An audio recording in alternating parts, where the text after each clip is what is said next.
Okay, perhaps we can begin now. So everybody, welcome to this week's Majorana-Raychaudhuri seminar series. It's a pleasure to have Alexander Jenkins from London as this week's speaker. And he's going to talk about cold atom analogues for vacuum decay. Great, thank you very much. Yeah, and thank you for the invitation to give a talk in this seminar series. It's great to be talking to you all today. So yeah, my name's Alex. I'm a postdoc currently at University College London, although I'm going to be moving to the University of Cambridge in October.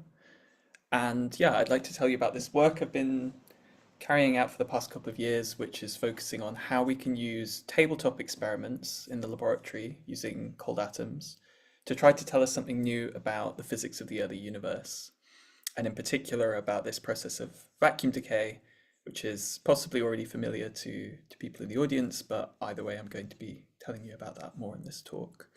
And this is based on these two papers here, if you're interested. So just a kind of spoiler of our main results before I get into the details. We've shown that these cold atom systems that experimentalists can make in the laboratory, these can simulate this phenomenon of vacuum decay. And when I say that, what I mean is that it can capture both the classical kind of equations of motion of the fields involved in this process, but also the quantum nature of the problem. So in particular, the statistics of the vacuum fluctuations.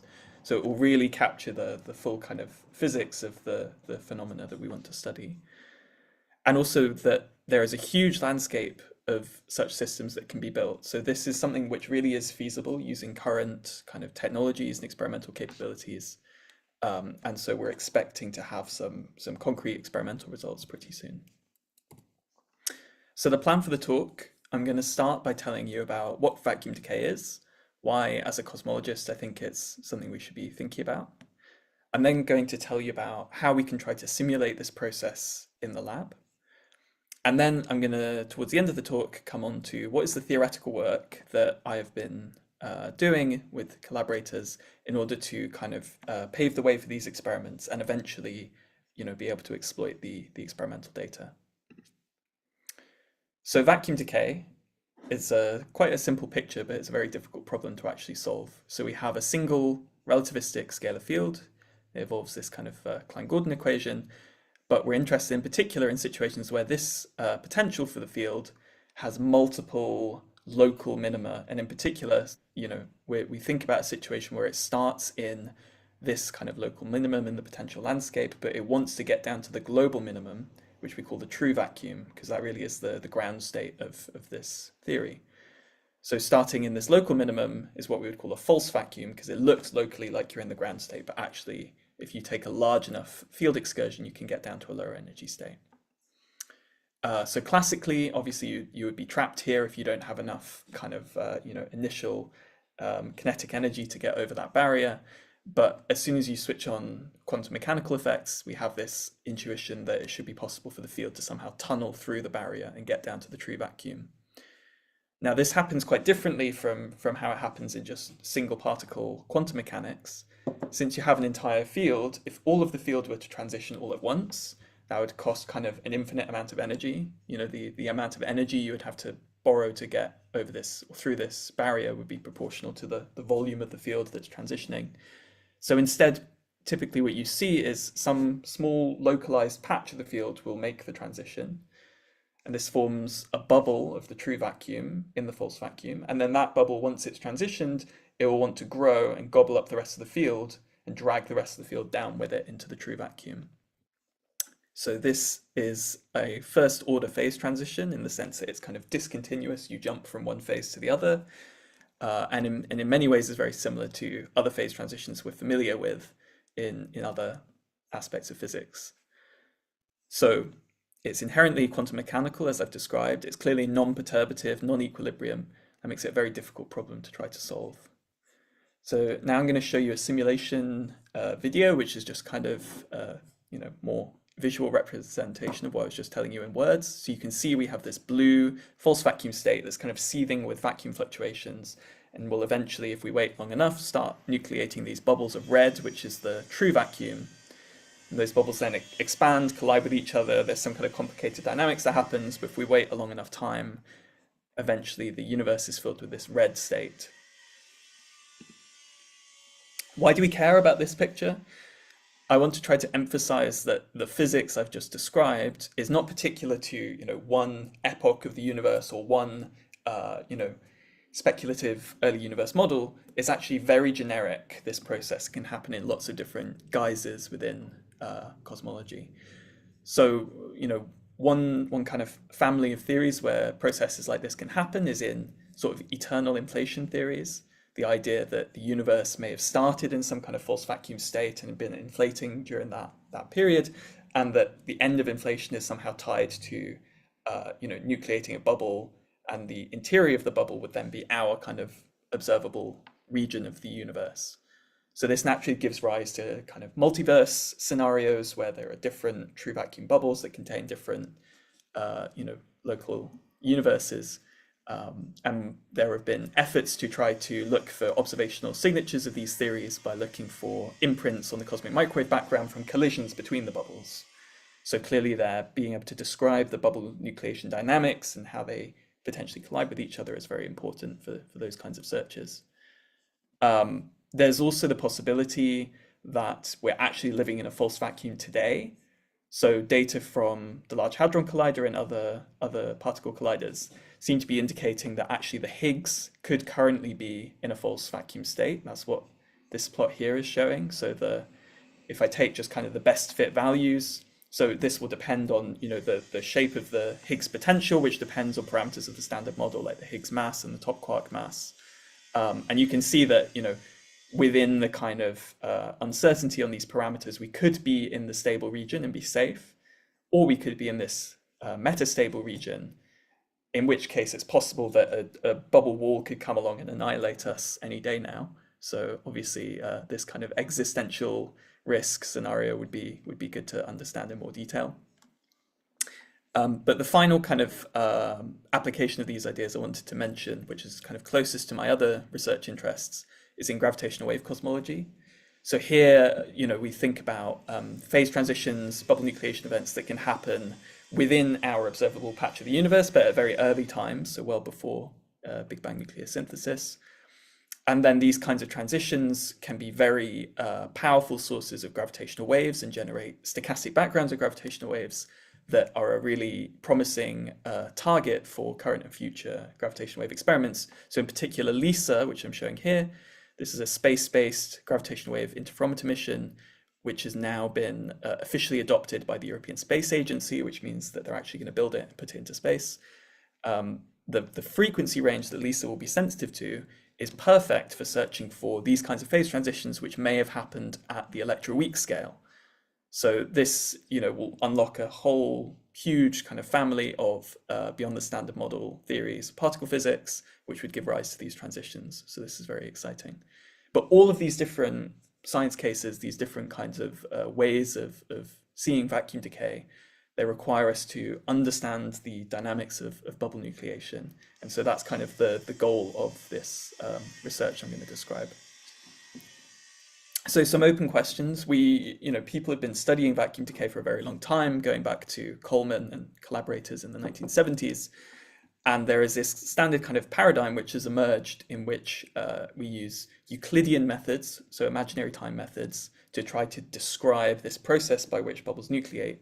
And this gives us very important insights. It can tell us about what we expect the rate of nucleation to be, what we expect the profile of the bubbles to be, so what they look like in terms of how the field interpolates between the two vacua. But it also leaves a lot of questions that is quite hard to address within this existing kind of framework.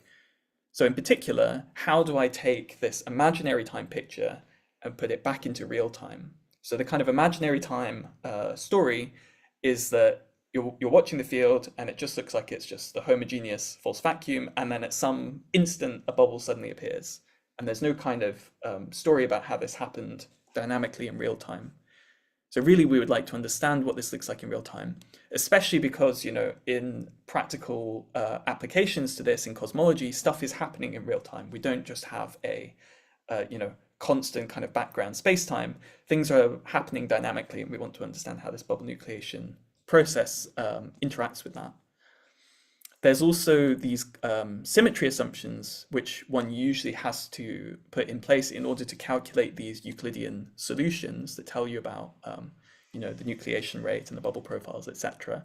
But what happens if these symmetries are broken in practice? So the simplest example of this is if I have two bubbles. Now immediately you can see that that's not going to be rotationally symmetric anymore. And so the kind of two bubble solution is very difficult to get out of this Euclidean machinery. And so questions like, when I have two bubbles, will they be completely independent of each other, or they tend to want to cluster together? Is there some kind of interaction between them? That is very difficult to answer within this kind of Euclidean, Coleman framework. But just to give you a bit of a spoiler on that final question, what I'm showing here at the bottom is a figure from a very nice paper by 𝐸𝐸𝐸𝐸𝐸𝐸𝐸𝐸𝐸𝐸𝐸, who's a PhD student who's just finished at the Perimeter Institute in Canada. And using very similar lattice simulation techniques to what I'm going to be talking about later in the talk, she was able to show that these bubble nucleation sites do tend to cluster together. And so this is a really concrete observational finding, which could have real, really important implications for all of the science I was telling you about before, the gravitational waves, collision signatures in the CMB, which is missing from the standard picture. So that's kind of the motivation for wanting to understand what bubble nucleation looks like in real time and without making these symmetry assumptions. Now there's two routes forward, two ways of going beyond the Euclidean formalism to try to get a real-time understanding of vacuum decay. One is to use these quantum analogues that I've mentioned. So you try to engineer a system in the lab so that it behaves like a relativistic field undergoing vacuum decay. So in a sense, you get nature to do the work for you. You create a system which obeys the same physical laws up to some approximation, and you just watch what happens and see in real time what happens with the bubble nucleation. The other approach, which I've already shown you some results from, is to use real-time lattice simulations. So people who are familiar with lattice field theory usually see this applied to Euclidean approaches to studying fields on the lattice. But you can also do lattice simulations in real time. You can just put in some initial conditions for the field, evolve it in real time, and I'm going to tell you in more detail later in the talk about how that can be applied to this problem. So I want to try to convince you that by using these two approaches together and using the feedback between them, that we'll be able to unlock some new insights into vacuum decay. So that's the first part of the talk. So I'm going to tell you now about how concretely we can actually simulate this process using cold atoms. So first, just a word about the experiment. This is not just a pipe dream. It's actually being built right now by the group of Zoran 𝐬𝐸𝐸𝐸𝐸𝐸𝐸𝐸𝐸𝐸 at the Cavendish Laboratory in Cambridge. This is one of the really the leading groups internationally for building these kinds of experiments. We're really excited to be working with them. The actual proposal only uses pre-existing technologies. We don't require anything that goes well beyond what can already be achieved. So this really is within reach of these experiments, and we're expecting the first kind of science results within the next 6 months. So stay tuned. So okay, if I'm building an experiment like this, and I want to capture this process of relativistic vacuum decay using very kind of cold, non-relativistic atoms, I need to have a sense of what are my criteria that I want such an experiment to satisfy for me to be able to say, okay, this is going to tell us something new about cosmology. So going from kind of the most important downwards, clearly we need to have some kind of state of this system that we're building, which is metastable. So not just unstable, it won't just immediately decay. We want it to undergo a first order transition from a state which can be very long-lived, but then eventually decay via this bubble nucleation process. We would like the system to be homogeneous in at least one dimension. We can live with it just being, an effective one-dimensional system and study bubble nucleation dynamics in one dimension, because that will still give us insights into the full kind of 3D picture that we want for cosmology.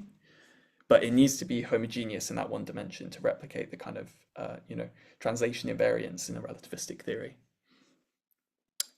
So we want it to have relativistic equations of motion, right? So I want to have some kind of degree of freedom whose equation of motion looks like the Klein-Gordon equation I showed on the first slide.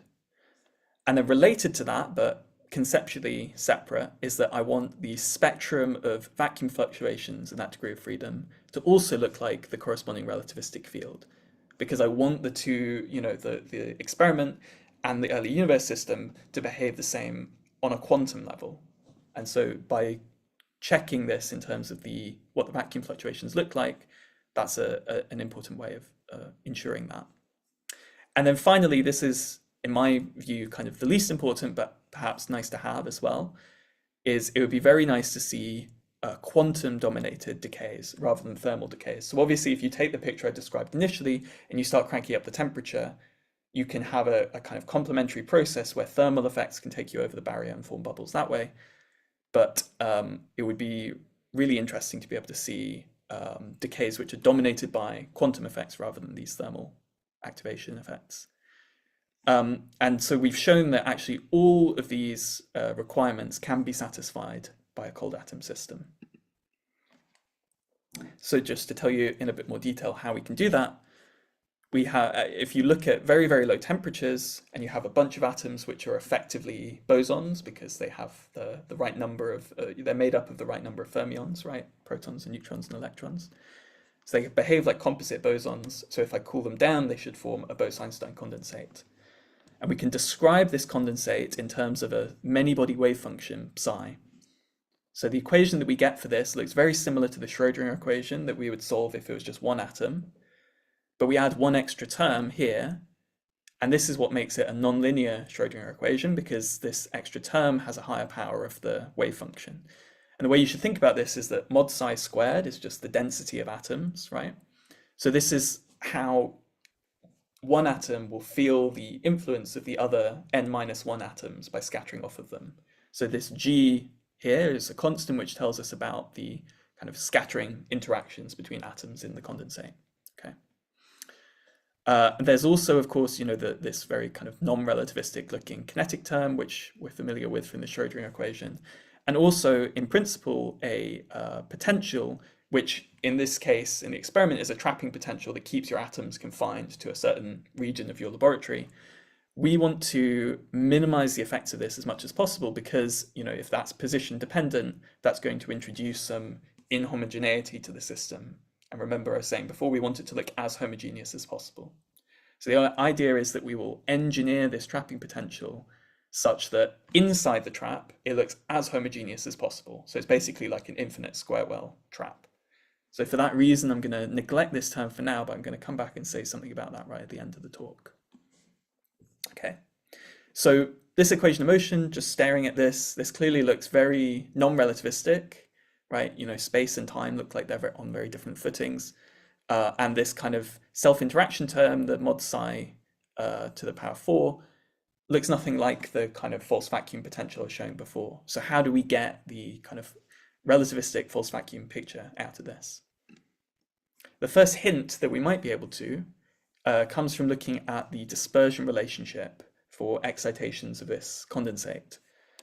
So if I just kind of diagonalize the Hamiltonian and find what are the kind of fundamental modes of this system, what I find is that there are two different regimes in the dispersion relationship. So if I look on small scales, large wave numbers, I see a quadratic dispersion relationship, which is exactly the same as what you'd get just from the Schrödinger equation. So this is very kind of characteristic of non-relativistic atomic systems. However, if I look on large scales, so small wave numbers, then this transitions to being a kind of linear dispersion relationship, which is exactly what you'd expect for a relativistic wave equation, right? So where the slope of this curve tells you about the speed of propagation of the waves.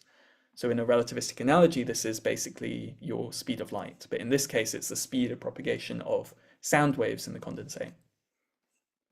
Okay, so this is telling us that there's something kind of relativistic looking on large scales in any kind of atomic condensate.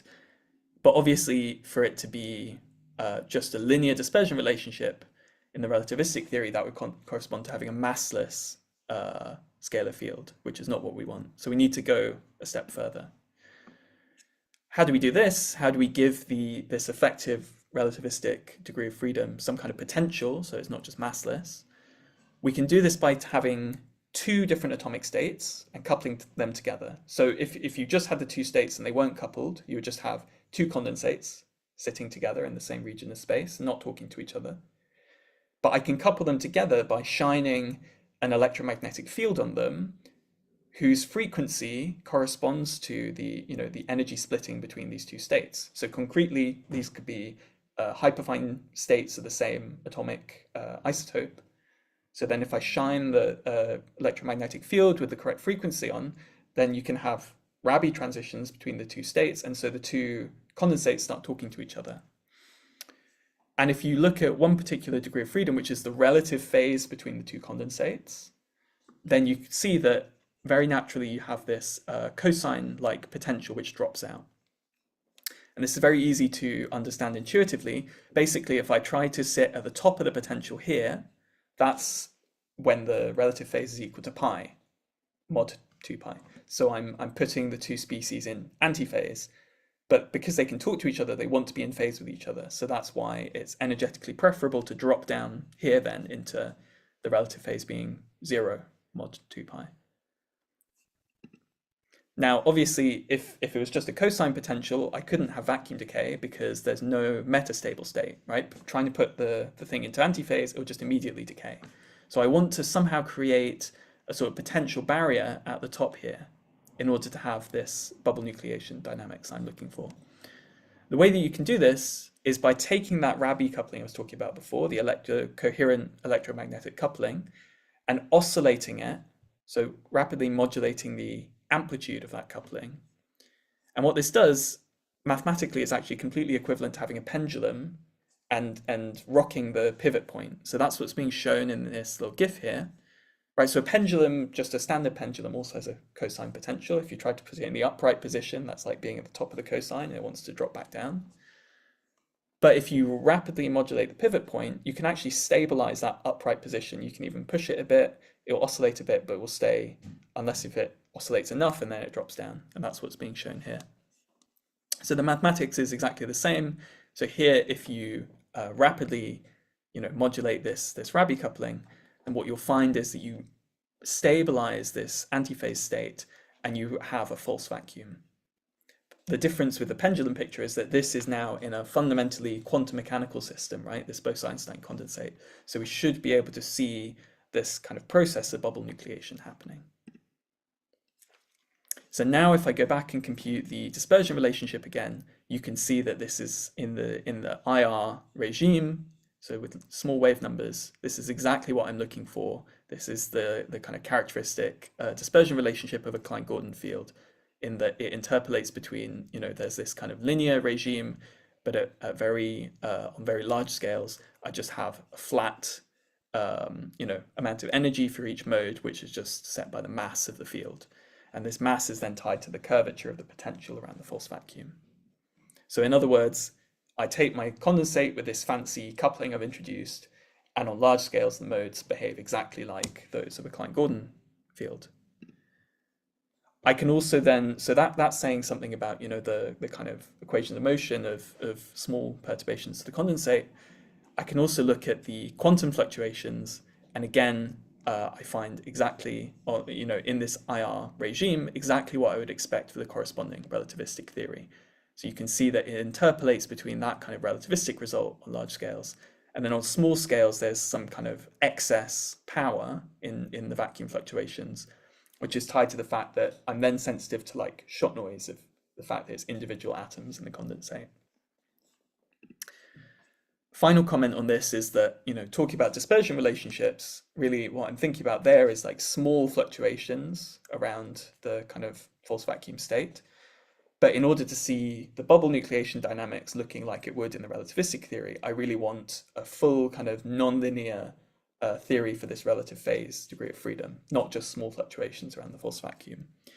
And so you can do this as well. You can stay completely general in terms of the phase fields, so not think about little fluctuations, and show that under suitable conditions experimentally, so you have two phase degrees of freedom, right? Which you can think of as this phi is like the relative phase between the two condensates, and theta is the total phase of the two. And these both obey relativistic looking equations of motion, that phi has this kind of massive 𝐸𝐭E̐-Gordon equation where the potential is exactly that potential I was showing before with the metastable false vacuum and then a true vacuum. And then for the total phase, it's just a massless relativistic scalar. Interestingly, in general, these have two different speeds of light. So that's obviously different from in the true kind of relativistic theory. But crucially, if you tune the experiment suitably, the two fields don't talk to each other at all. So you can completely ignore this theta field, and you can treat this, the sound speed of the phi modes, of the relative phase modes, as being your speed of light. And then you have something which looks exactly like the relativistic theory we want to simulate. The only difference is that, this speed of light is now millimeters per second rather than, hundreds of thousands of kilometers per second. I think I'm going to skip over this one in interest of time. So that's how we can try to simulate this relativistic vacuum decay in the laboratory. Just to finish up, I'm going to tell you about the theoretical work. I'm not someone who's actually going into the laboratory building this thing, but I'm contributing by carrying out this theoretical work to model the experiment and eventually, we hope, to be able to analyze the data and extract new cosmological insights from it. So that's what I'm going to tell you about now. So I've already mentioned that a few times earlier in the talk, these real-time lattice simulations. And the crucial thing here is that because the process we want to capture is a quantum process, it wouldn't be present just in a purely classical lattice simulation. So if you just started in the false vacuum state and evolved it forward in time, nothing would happen. So we need to somehow capture the fact that this is a quantum mechanical problem. And it turns out that there is an approach which is very well known within the kind of atomic physics community for giving you a semi-classical real-time simulation. And the way that you do this is just by taking your initial conditions for the simulation and putting in random realizations of the quantum fluctuations in that state. So now what I start with is false vacuum plus a random realization of the fluctuations, the vacuum fluctuations. I then evolve that forwards in time.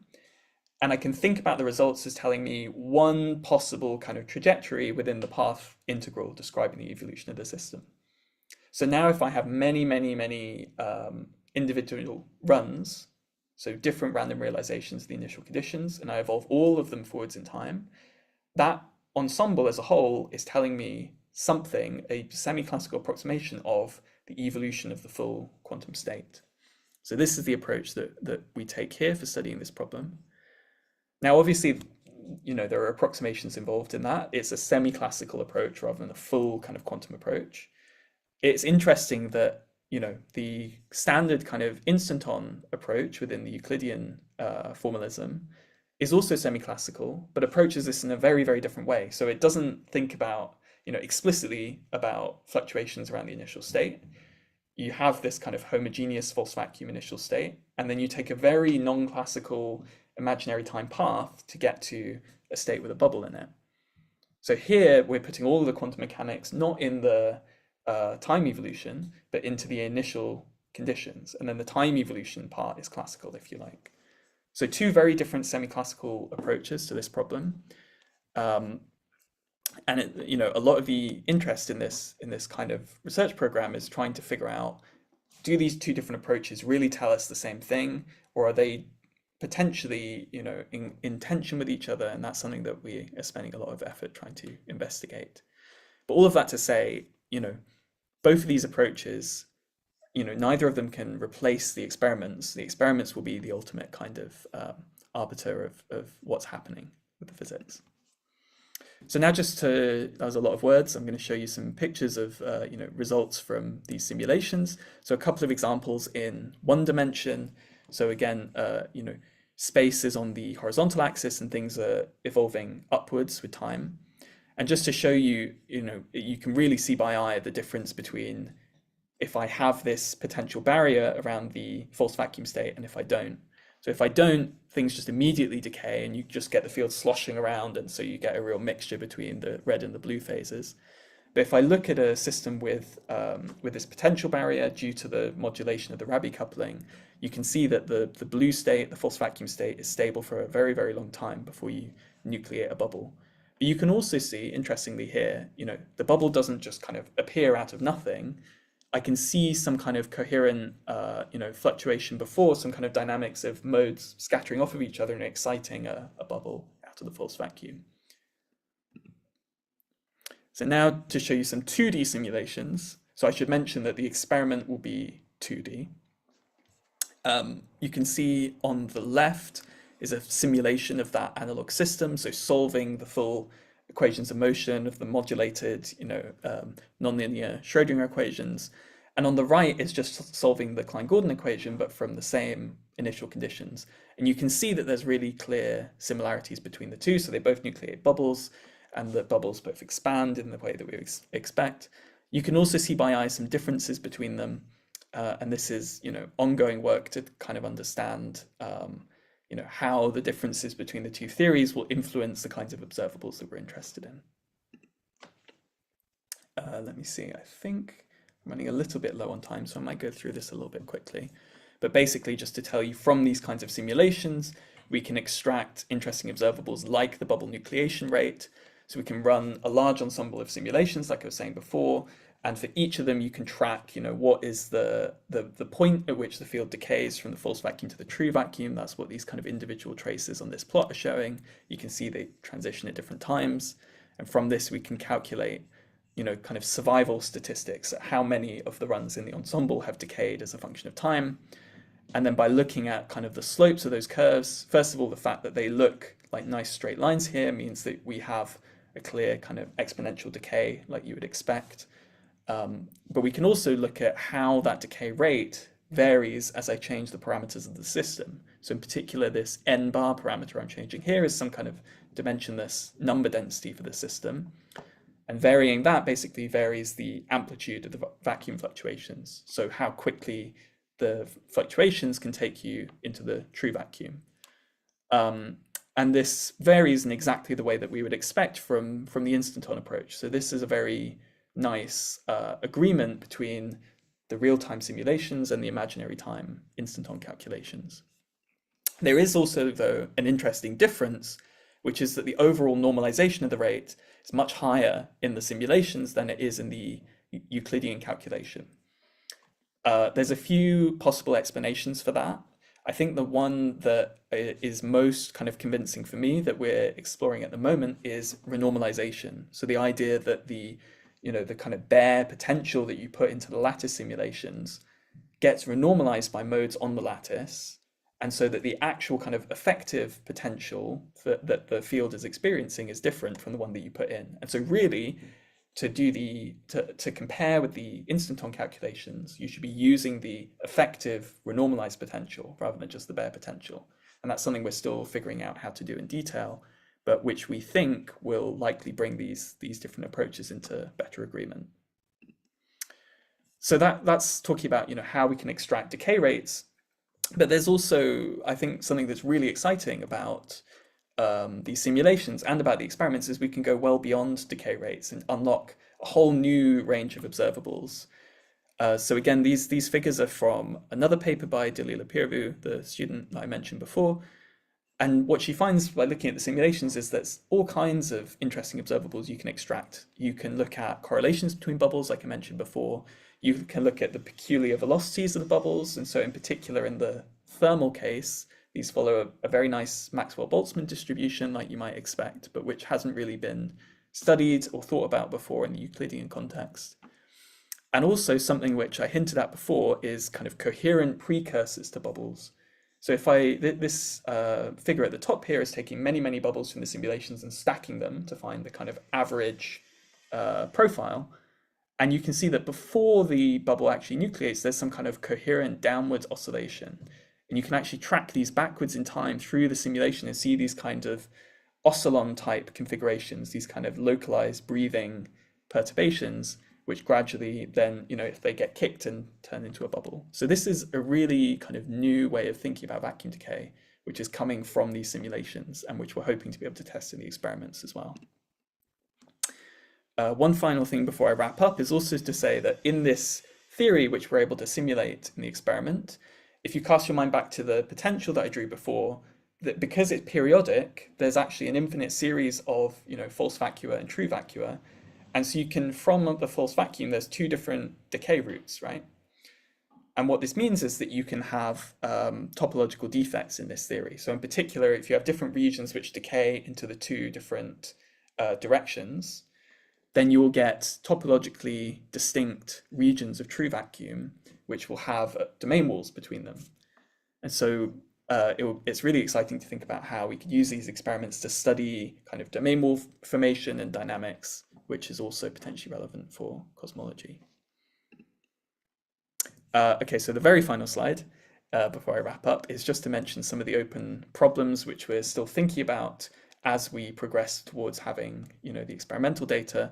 So one thing is boundary effects. I mentioned earlier on about the trapping potential and the fact that this, so as you get to the edge of the experiment, you start sensing that it's not translation invariant anymore, and that in principle, this could be, act as a seed for bubble nucleation, so that you'd see many of the bubbles forming off the edges of the experiment, like what's shown in this video here. We think that we now have a solution for that, and we're kind of fleshing out the details of that, but we think by doing fancy things to the trapping potential, we'll be able to suppress the rate at which those boundary bubbles form and just see the nice bubbles in the interior. There's also these questions about renormalization, which I mentioned, which we're still thinking about and working on. And also some open questions around parametric resonances caused by the modulation of the Rabi coupling, which we're still trying to understand as well. So I think I'm out of time now, but I will just wrap up there. I hope I've convinced you, vacuum decay is ubiquitous in theoretical cosmology, but it's actually quite poorly understood, in particular if you want to understand what it looks like in real time on dynamical spacetimes with, with no particular symmetries and with multiple bubbles forming. These quantum analog experiments using cold atoms will enable the first empirical tests of this process. And myself and colleagues are using these real-time lattice simulations to try to understand what we might expect to see in these experiments, how we can extract new cosmological insights from them. And yeah, as I mentioned, the experiments are being built right now, so keep your eyes peeled for some exciting results coming down the line.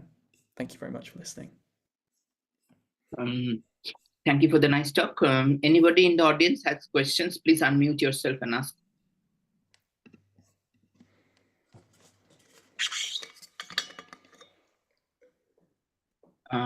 If not, I have a couple of things to Mr. Alex. One is a very nice question. Like, so you're talking about these experiments. How costly are these experiments? Like, these are tabletop experiments or something more? No, exactly. I think that's one of the really nice things about this is that, in cosmology, we're used to talking about very, very expensive experiments, whether that's these big colliders or space interferometers or whatever it is. These tabletop experiments really are, orders of magnitude cheaper. And in particular, they're very versatile. If I can build if the experimentalists can build a cold atom system which condenses the cloud and then images it, etc., that can be used for a whole range of science cases. So in many cases, they already have the equipment to do this, and it's really just adapting existing, machines to be able to do the particular kind of details that we want. But yeah, they're very versatile. They're very cheap compared to the kind of large facilities we used to think about in high energy physics and cosmology.